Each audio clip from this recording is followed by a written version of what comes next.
Hello সবাইকে, Portugal dream এই ব্লগে সবাইকে স্বাগতম। আশা করি সবাই ভালো আছেন। তো আজকে বেশ কয়েকটি ইনফরমেশন নিয়ে আলাপ আলোচনা করব। আপনারা অলরেডি অনেকেই হয়তো জেনে গেছেন, পর্তুগালের একটা নির্বাচনী হাওয়া লাগছে। সো এই নির্বাচনী হাওয়াতে ইমিগ্রেশন মিনিস্টার ঘোষণাও দিয়ে দিছে। অনেক মানুষকে নাকি ডিপোর্ট করবে।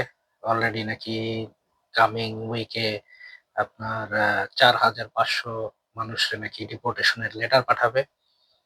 আর এছাড়া নাকি আপনার আরো ১৮,০০০ তারা রিজেকশন করে ফাইল দেশে পাঠানোর প্রসেস করবে। এগুলা নিয়ে অনেকেই প্যানিকে আছে। আসলে এমনিও ইমিগ্রেশন কঠিন হয়ে যাচ্ছে পর্তুগালে। আসলে এক দেশ ওপেন হয়, এক দেশ কঠিন হয়।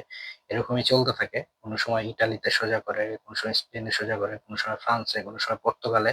আবার আস্তে, আস্তে অনেক বেশি কঠিন হয়। তো এতদিন অনেক লিবারেল ছিল পর্তুগাল। অনেক মানুষ পর্তুগালে আসছে, সুযোগটা নিছে। এখন কি আসলে পর্তুগাল আপনার জন্য সঠিক চয়েস কিনা এটা আপনি নির্ধারণ করবেন। এখন আসলে আস্তে, আস্তে কিছুটা কঠিন হচ্ছে। তারপরেও আপনারা যদি সঠিক ওয়েতে আসেন, সঠিকভাবে থাকেন তাহলে সমস্যা হওয়ার কথা না। এইটা আসলে সে যেটা বলেছে এটা আসলে কাইন্ড অফ নির্বাচনী একটা প্রচারণার অংশ হিসেবে বলছে। এটা আসলে জানুয়ারি থেকেই তাদের এই সার্কুলেশন চলতেছে।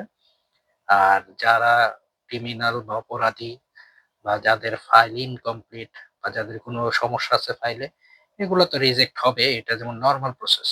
সো এইগুলাই আপনার একটা হাইপ ক্রিয়েট করার জন্য সে এগুলা বলছে এবং এত ডিপোর্টেশন আসলে একসাথে করাও সম্ভব না। ফ্রান্সের মতো বড় ইকোনমি অনেক চেষ্টা করছে। জার্মানিও করে বাট আল্টিমেটলি কিন্তু খুব সহজে তারা এত স্মুথলি এই প্রসেস গুলা করতে পারে না। এবং আপনার যদি আপিল রাইট থাকে, আপনাকে যদি কান্ট্রি লিভ এর নোটিশ দেয়, আপনি কোর্টে যেতে পারেন। আপনি যদি সঠিকভাবে প্রমাণ করতে পারেন কোর্ট থেকে, তাহলে কিন্তু জিনিসগুলো আবার সেই পজিটিভ হয়। আসলে জিনিসটা আসলে হ্যারাসমেন্ট তৈরি হয়। এটা যাদের মনে করেন যে কোনো সমস্যা নাই তাদের ক্ষেত্রে ডিফিকাল্টিজ তৈরি হয়। কিন্তু যাদের সমস্যা আছে, যারা অন্য দেশে মুভ করতে চান বা মনে করেন যে এখানে হবে না, তাদের আসলে মুভ করে ফেলা উচিত। আর নরমালি পর্তুগালে কাগজ নিয়েই আসলে লোকজন থাকে না। আর কাগজ ছাড়া লোকজন আসলে থাকবে কিভাবে এটা আসলে পরের হিসাব আসলে। তো এই জিনিসগুলাও আসলে সবার চিন্তা করা উচিত। শুধু, শুধু প্যানিক হয়ে লাভ নেই। আ আমার জানা মতে খুব কম মানুষই ডকুমেন্ট ছাড়া পর্তুগালে স্ট্রাগল করে থাকে। তো আল্টিমেটলি আপনাদের অপশন হিসাবে এখনো স্পেনের সুযোগ আছে। স্পেনে এখনো সোশ্যালিস্ট গভর্নমেন্ট সেই সুযোগটা দিয়ে রাখছে স্পেনে। তো এইটা ২ বছরে এমপার্জমেন্ট করে স্পেনে কাগজ হইতে পারে। এটার অপশন আছে। আজকে আবার ইটালিতে শুনলাম যেটা হইছে যে ইটালি লোক নিবে। বেশ ভালো পরিমাণের লোক নিবে এবং প্রপার ওয়েতে ভিসা দিয়ে লোক নিবে বাংলাদেশ থেকে। তো এটাও একটা ভালো পজিটিভ নিউজ। তো এইটা আশা করি খুব ভালো একটা অপশন হবে যারা বাইরে আসতে চান। এছাড়া পড়ালেখার জন্য যারা আসতে চান তারা মোস্ট ওয়েলকাম। পর্তুগালে যদি কেউ পিএইচডির জন্য আসতে চান, এটা খুবই ভালো। টিউশন ফি খুবই কম।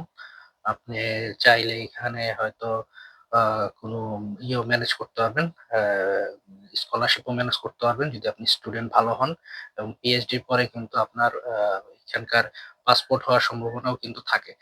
তো আল্টিমেটলি যারা স্টুডেন্ট, তো তাদের জন্য কিন্তু এটা একটা ভালো অপরচুনিটি। তারা চেষ্টা করলে কিন্তু সহজে থাকতে পারেন।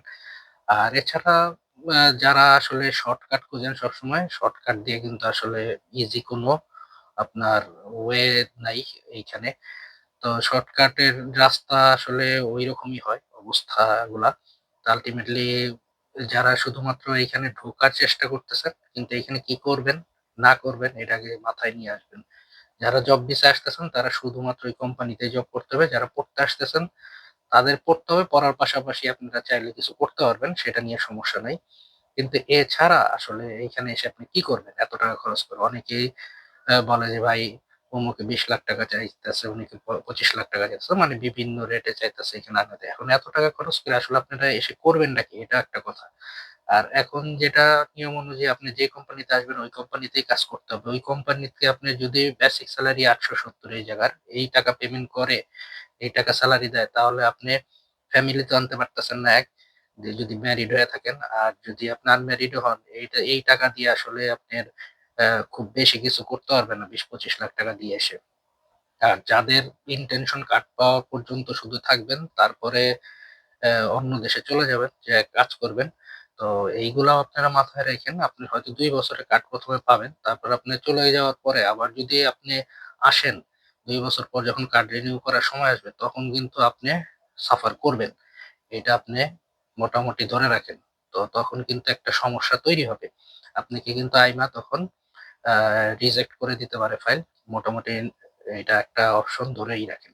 সো আল্টিমেটলি এইখানে কার্ড নিয়ে বা এই দেশে এসে অন্য দেশে চলে গেলে, যে দেশে যাবেন ওই দেশেই কিন্তু আপনার ফোকাস দিয়ে কাগজ করার জন্য আপনার চেষ্টা করতে হবে। মানে এই দেশে কিন্তু আপনার আর আসার পথ আসলে খুবই মানে সীমিত হয়ে যাবে। তো ওই হিসাবে আপনাদের যদি খালি পর্তুগালে পাসপোর্ট যেটা ৫ বছরে হয় এই ইনটেনশন এ আসেন, তো এইখানে আপনার এস্টাবলিশমেন্ট এর দরকার আছে। তো আপনি কিন্তু যেমনে সেমনে থাকতে পারবেন না এবং প্রপার ওয়েতে থাকতে হবে। হয় আপনার বিজনেস করতে হবে, আপনার প্রপার ট্যাক্স দিতে হবে, এদেশের কমপ্লায়েন্স গুলা মেইনটেইন করে চলতে হবে, বা আপনার চাকরি করতে হবে। এখানে আসলে চাকরি করে আছে, মানুষ যে নাই তা না, আছে। এবং এইটা আসলে কিন্তু খুবই ডিফিকাল্ট। অন্য দেশে যেরকম আপনি সেলারি পাওয়ার পরেও মোটামুটি সেভিংস থাকে, দেশে পাঠাইতে পারেন। কিন্তু এইখানে কিন্তু জিনিসটা একটু ডিফিকাল্ট। তারপরেও অনেকে আছে, থাকতেছে, করতেছে। এখন আপনার চয়েস। এখন যদি বিজনেস করেন ওইটা আলাদা হিসাব। বিজনেস করলে তো আপনার, যদি আপনি ভালো বিজনেস করেন তাহলে আপনি ভালো ইনকাম করবেন। এটা খুবই স্বাভাবিক ব্যাপার। কিন্তু এছাড়া আপনার এই সেক্টর গুলায় যেহেতু সেলারি কম, আপনার বেসিক যেসব কাজ এগ্রিকালচার হোক, কনস্ট্রাকশন হোক বা আদার্স যেসব কাজগুলা হোক, এগুলোর যেহেতু সেলারি কম, তো এখানে কিন্তু আসলে সারভাইভ করা আসলেই ডিফিকাল্ট। তো ডেলিভারি জব করে অনেকে মোটামুটি ১,০০০ ১,২০০ ইউরো ইনকাম করে। তারপরেও এই যে এটা খুব যে ইজি কাজ তা না। এটা কিন্তু আসলেই মানে চ্যালেঞ্জিং। সো আপনার এই সেম টাইপের ডেলিভারি করে কিন্তু আপনার নেদারল্যান্ডে বলেন বা ডেনমার্কে বলেন বা নর্ডিক কান্ট্রি তেও কিন্তু মানুষ ২,৫০০-৩,০০০ ইউরো কামাই করতে পারে। ওইখানে কিন্তু আপনার ওয়েদারও অনেক হার্শ এবং পেমেন্টও ভালো। ওইখানে আবার খরচও কিন্তু বেশি। তারপরেও আপনার চয়েস আপনার, আপনারা ডিসিশন নেন। আর যেই নিউজ গুলা আসতেছে এগুলাতে প্যানিক হওয়ার কিছু নাই। আপনারা যারা সঠিক ওয়েতে আছেন তাদের আশা করি কোনো সমস্যা হবে না। যাদের লাইন বিচ্যুত আছে তারা আসলে রিস্কে আছেন। যাদের আসলে এখন পর্যন্ত কোনো পর্তুগালে কোনো স্ট্যাটাস নাই, তারা আসলে এখানে এখন আর ট্রাই না করাই ভালো। একমাত্র আপনি যদি অ্যাসাইলাম কেস করেন তাইলে হয়তো এটা পজিটিভ হইতেও পারে, নেগেটিভ হইতেও পারে। এছাড়া আসলে আমি মনে করি না পর্তুগালে চেষ্টা করার দরকার, যদি আপনার ঐরকম কোনো টার্গেট না থাকে। সো আপনি সবচেয়ে বেটার হয়, যাদের কোনো অপশন নাই, স্পেনে বা অন্য দেশে চলে যান। অনেক ক্ষেত্রে পোল্যান্ডেও আপনার জব কন্ট্রাক্ট ম্যানেজ করতে পারলে কোম্পানির মাধ্যমে ডকুমেন্টেশন হয়। আর স্পেনে আপনার ২ বছর মিনিমাম থাকতেই হবে। এখানে ভাষা শিখতে হবে, কাজ করতে হবে। তো ২ বছর পরে আপনার রেসিডেন্সির জন্য এপ্লাই করতে পারবেন। শুধু স্পেনে যেটা হয় যে আপনার ১০ বছর লেগে যায় পাসপোর্টের জন্য এলিজিবল হইতে। তো যদি আপনি কোন স্প্যানিশ কাউকে বিয়ে না করেন তাহলে সাধারণত ১০ বছর লেগে যায়। তো কিন্তু ইনকাম ওয়াইজ পর্তুগালের থেকে মোটামুটি ভালো কাজ-টাজ পাওয়া যায়। এটা এখন আপনারা অনেকেই জানেন নিয়ম কি। তো এছাড়া আপাতত অপশন নাই। আর যেটা বললাম যে ইটালির, এটা ওপেন হবে, কথাও চলতেছে। যদি ওপেন হয় তাহলে হয়তো ভালো হবে। কারণ একটা জিনিস দেখেন, পর্তুগালে এসে কিন্তু মানুষ বেশি থাকে না। মানুষ এসে অন্যদিকে চলে যায়। কিন্তু আপনার ইটালি বা ফ্রান্স এসব দেশে কিন্তু মানুষ থাকে। কারণ ওইসব দেশে সেলারি বেশি, কাজের অপরচুনিটি বেশি। মানুষ ওইখানে স্ট্রাগল করলেও মানুষ কিন্তু এখানে একটা সার্টেন অ্যামাউন্ট ইনকাম করতে পারে। এজন্য ওই দেশগুলো থেকে কিন্তু মুভ করে না। যে দেখা গেছে বেশিরভাগ মানুষ ইটালিতে আসলে ইটালিতেই থাকে। ফ্রান্স আসলে ফ্রান্সেই থাকে। জার্মানিতে আসলে জার্মানিতেই থাকে। শুধুমাত্র কিন্তু এই কাগজ পত্রের উদ্দেশ্যে কিন্তু পর্তুগালে বেশি মানুষ এসেছিল। এবং এখন যেহেতু এই অপশনটা নাই, সেহেতু কিন্তু পর্তুগালে আসার রাস্তা আসলে কমে গেছে। আর যেটা হয়েছে যে পর্তুগালের এখন যে কন্ডিশন এই অনুযায়ী মনে হয় না খুব তাড়াতাড়ি এইগুলা ইজি হবে। আর কোনো ডকুমেন্টেশন দেওয়ার কোনো প্রসেস তৈরি হবে। এটা আশা করি খুব শিগগিরই হবে না। তো এটা একটা সময়ের ব্যাপার। সার্টেন টাইম পর্যন্ত যখন তাদের ইকোনমিতে বাড়ি লাগবে, যখন তারা বুঝতে পারবে যে ইমিগ্রেন্টদের দরকার, তাদের ইকোনমি আর চলতেছে না, তখন তারা হয়তো কোনো একটা প্রসেসে আবার একটা ওয়ে চালু করবে যাতে রেগুলারাইজ করা যায়। মানুষ যাতে আসে, ট্যাক্স দেয়, কাজ করে। এই ওয়েটা তারা হয়তো চালু করবে। সো এটা যেকোনো সময়ই হইতে পারে। কিন্তু হয়তো রিসেন্টলি আর হবে না। এটা হয়তো কিছুদিন পরে হবে। যখন তাদের অবস্থা কিছুটা শোচনীয় হবে ইকোনমি, তখন তারা হয়তো এই জিনিসটা করবে বা করতে পারে। এরকমই সাধারণত হয়। আসলে ইউকে তেও এরকম হয়। ইউকে তে যখন ইকোনমিক ক্রাইসিস হয়, প্রচুর পরিমাণ ভিসা দেয়, স্টুডেন্টরা আসে। তারপরে একটা সময় কঠিন করে দেয়, বন্ধ করে দেয় জিনিসগুলা। তখন দেখা গেছে যে মানুষের হায়, হায় হতাশা শুরু হয়ে যায়। সো জিনিসগুলো এভাবেই চলতেছে, এভাবেই চলবে। সো আশা করি যখন যে দেশে সুযোগ থাকবে চেষ্টা করবেন ওই দেশে চেষ্টা করার। যে দেশে কঠিন হয়ে যাবে ওই দেশে আপনি যদি কোনো একটা পারপাস এ আসেন তাহলে ঠিক আছে। যদি কোনো পারপাস এ না আসেন, হুদাই এমনি ঘুরতে আসেন বা দেখা যায় কি করে এরকম একটা ইনটেনশন এ থাকে, যা হয় হবে দেখতেছি, তাহলে আসলে না আসাই ভালো। একটা প্রপার ইনটেনশন নিয়ে আসবেন। এই কি বলে খুশির ঠেলায় ঘুরতে, এইজন্য আসবেন না। খুশির ঠেলায় ঘুরতে আসলে ওই অবস্থাই হবে। তো আল্টিমেটলি চিন্তা করে আসবেন যে কি করবেন না করবেন। তো কোন দেশে থাকবেন, কি ওয়ে তে আগাবেন। ২ নৌকায় পা দেওয়ার চেষ্টা করবেন না। ২ নৌকায় পা দিতে গেলে মানে আপনি কোনখানেই না নদীর মাঝখানে পড়ে যাবেন। সো যেটাই করবেন একটা ডিসিশন নিয়ে আসবেন যে হ্যাঁ, এই দেশে থাকবো, এই জিনিসগুলো করব, এইভাবে আমার চলবে, এইভাবে আমার চলবে না। আর নাহলে এই দেশে থাকবো না, অন্য দেশে এইটা করব, ওইটা করব, অন্য দেশেই করব। সো আল্টিমেটলি ২ নৌকায় পা দিয়ে আসার কোনো দরকার নাই। আর পর্তুগালে এমনই না যে পর্তুগালেই আসতে হবে। ইউরোপের অনেক দেশ আছে। অনেক দেশেই আসা যায়। আপনারা খোঁজেন, চেষ্টা করেন। আশা করি যাদের মেধা আছে, যারা স্টুডেন্ট হিসেবে ভালো, তারা স্টুডেন্ট হিসেবেই এসে ওই দেশে থাকতে পারেন।